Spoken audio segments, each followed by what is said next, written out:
Former Egyptian president and longtime U.S. ally Hosni Mubarak died today.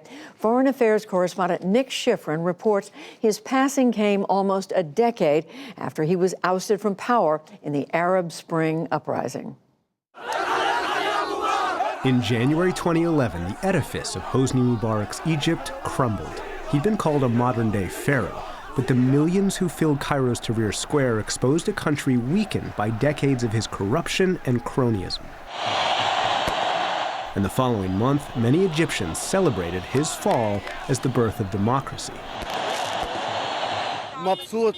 Everyone in Egypt is so happy now. A new change, freedom, and democracy.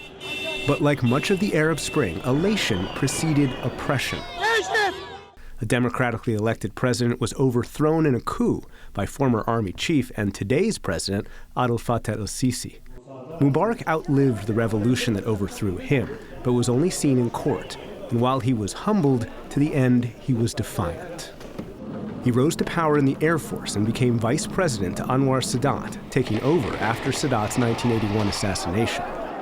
He was initially considered a charismatic reformer and fashioned himself the only guarantor of stability in Egypt and the Middle East, as he told NewsHour host Charlene Hunter-Gault in 1993.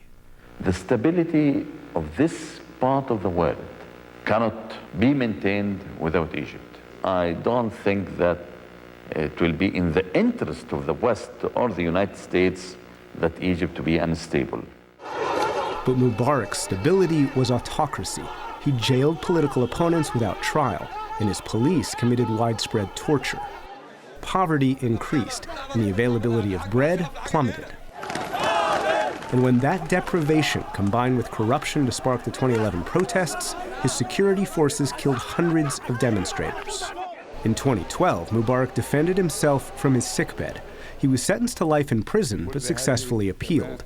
He later was sentenced to 3 years in prison on corruption charges, but was released in 2017.